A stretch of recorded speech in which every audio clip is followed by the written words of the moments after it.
Welcome to Phakama Africa, your unconventional news source.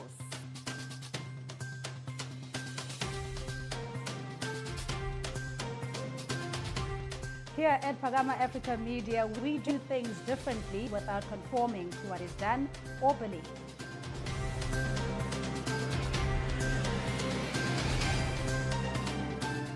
Join us on this journey of uncovering the story behind the story.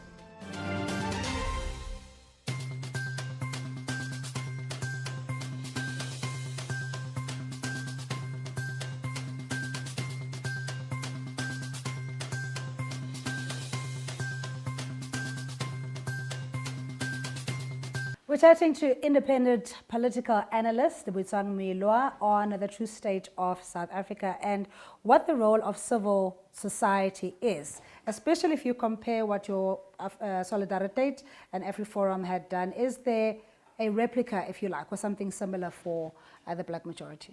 Well, absolutely not. Many people have called for the political party, the Black First, Land First movement, to actually not operate in the political spectrum and to operate the way the AfriForum is operating.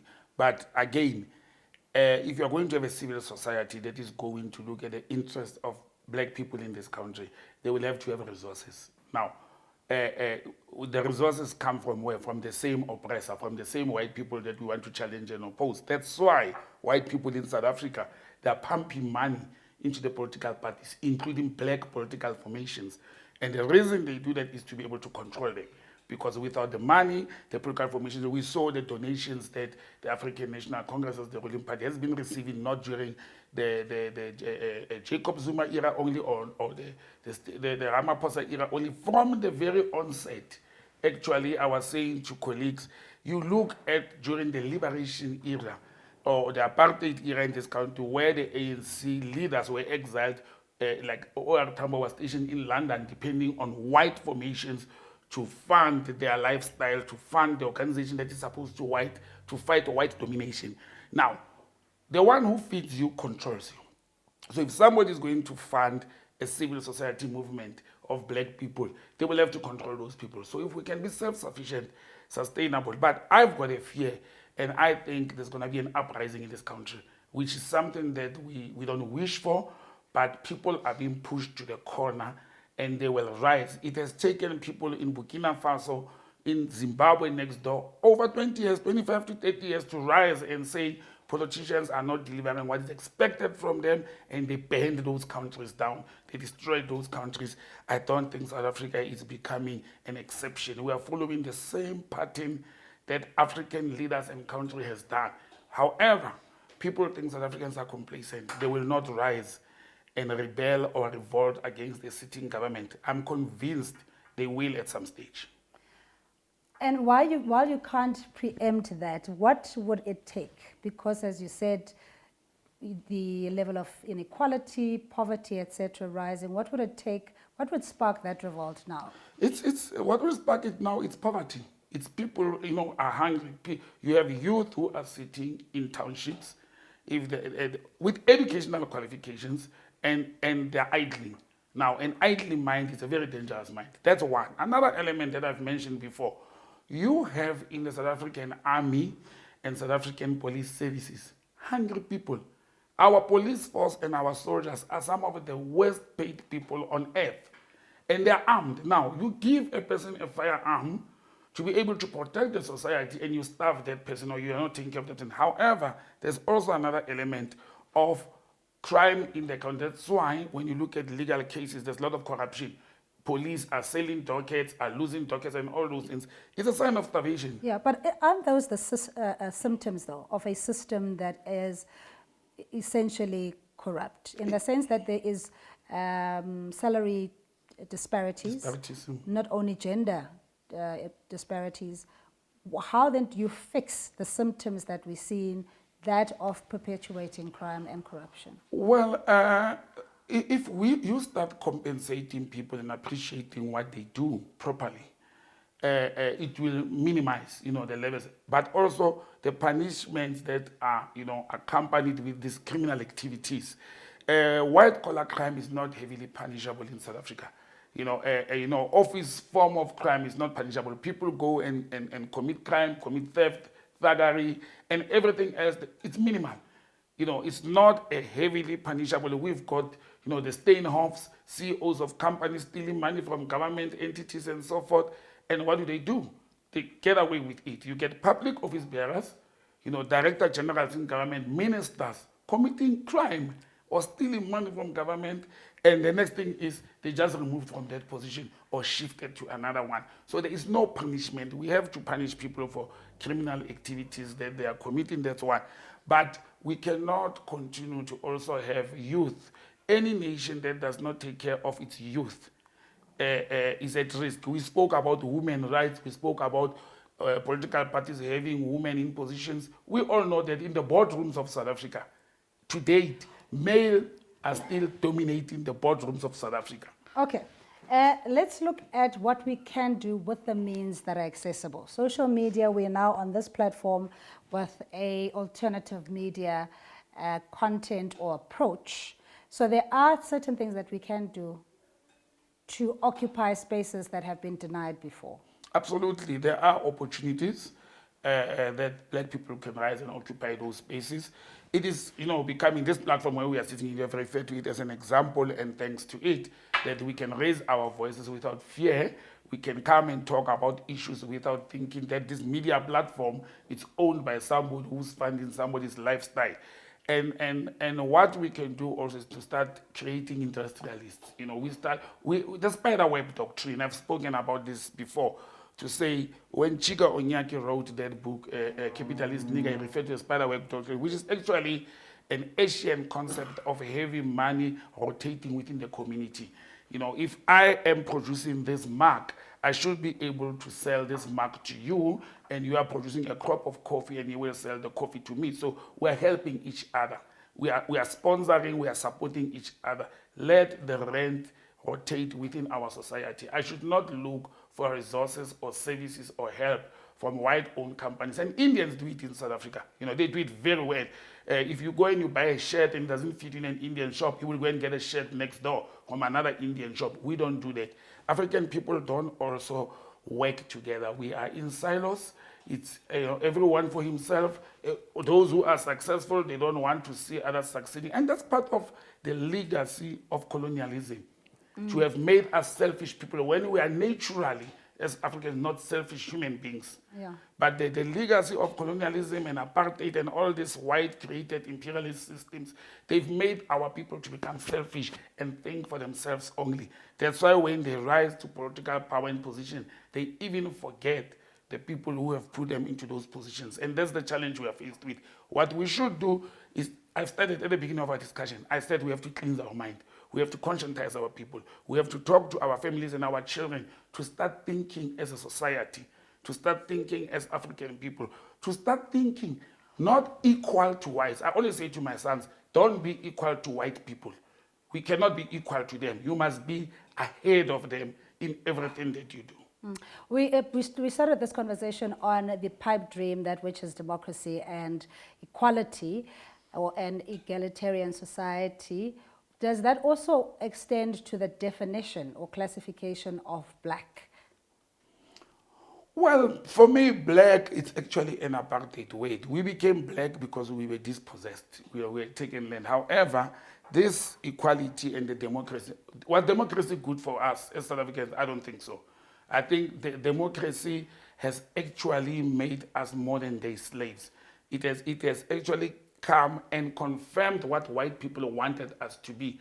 Africans naturally are democratic people. During the era of the kings and the queens and the customary laws, it was a democratic process.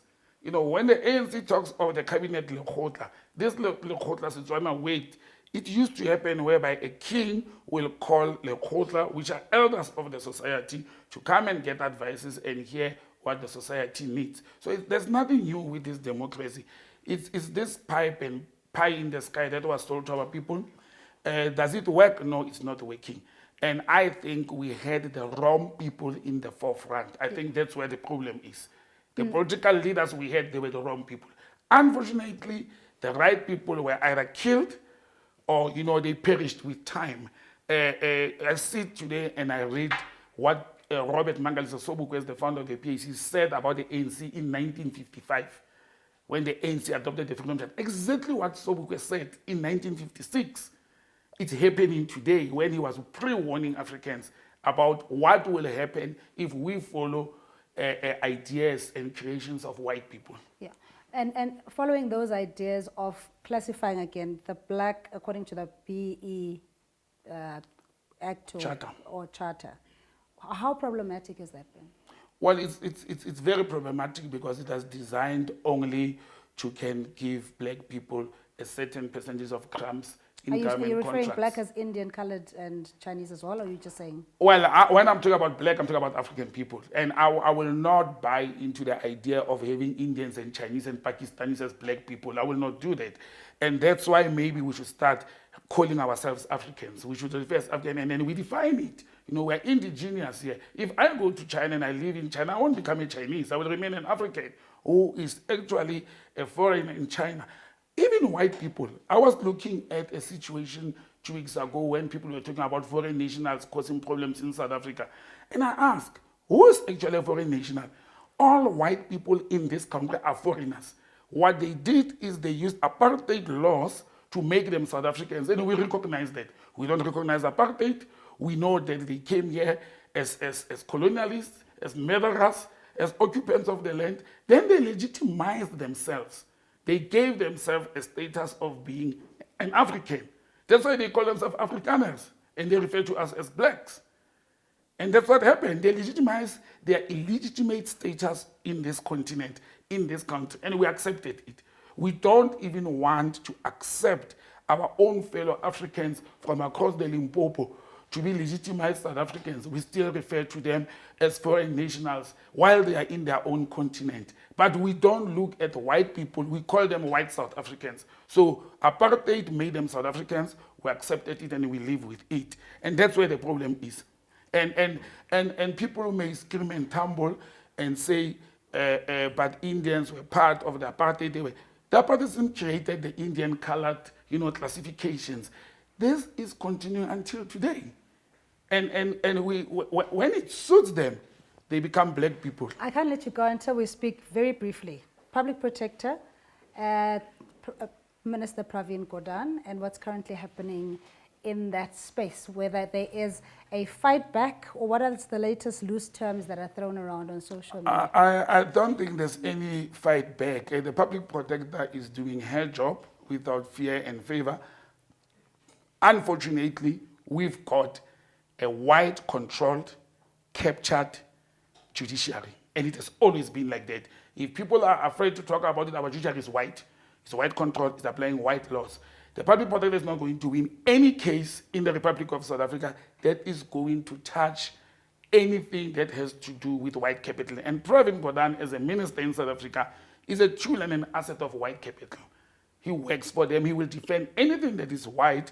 And if you are going to take Pravin Gordhan to any court of law that is going to be presided by the supposed to be black judges who are actually brainwashed and taught a colonial law, you are not going to win on that case. Unfortunately, if any black South African thinks our courts will deliver justice to black people in this country, it is not going to happen. Even the Chief Justice of this country is frustrated. As you can see, why Chief Justice Mogoeng insists that the minority decisions of the Constitutional Court must be publicized, so that he is trying to demonstrate to the black African people that actually you are in majority, but you are in minority when it comes to the judicial system. You are sitting with 8 judges, 3 of them will always come with a sensible, just decision, and the majority will make decisions that favor white capital.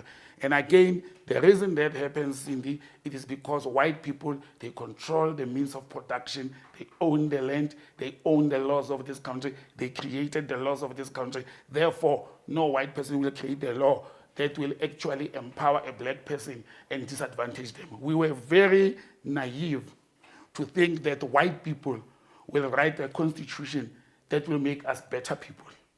We were very naive as a nation to think that white people will give us freedom on a silver platter or on a round table and say, be equal to us. And that is the biggest mistake we've made. We have to wrestle power out of white people. That's what we must do. And the only way to wrestle power out of it is not through elections. It is not through political parties, because the political parties are owned by white companies. They are owned by white people. Yeah. So the wrestling power is we have to change these unjust laws, but we do not have people sitting in parliament who are supposed to make laws who are prepared to do that or who are capable to do that. Yeah. How has the whole connecting the dots phrase been turned on its head? Well, it's so interesting that the dots are actually connected on the opposite side. We were made to believe that Jacob Zuma administration was the most corrupt administration and he was the most corrupt person. I followed the Zondo Commission, which has, by the way, spent almost 2 billion rands. Since it's 1 year, 2 billion has gone to a drain. We're still waiting for one person, to give us material evidence of how Jacob Zuma was captured, how Jacob Zuma was corrupt. Now, we are sitting, but I've always said the ANC as a political party, it has been corrupted to the core from the very beginning to the end. Nothing will change. It's we call it value chain. For white people, the ANC is a value chain. They will have to bring people. White people decide who runs the ANC, how it's run, who rules the ANC. That's why white people, when Jacob Zuma fired Pravin Gordhan, they told Jacob Zuma to actually bring back Pravin Gordhan and remove the minister that he had, the constitution allow him to choose a minister that he had preferred. But there's no dots to be connected. It's white people who are controlling the capital in this country. We had President Mbeki saying that there's nothing called white monopoly capital. And even, senior leaders of the ANC, Joel Nyetshitenze, one of the most respected ANC leaders, questioning whether white capital exists. We have to say, does capital exist? Yes. It is in whose hands? It's in the hands of white people. And they've monopolized it. As recent as yesterday, the ANC decided to have a funeral scheme for its members.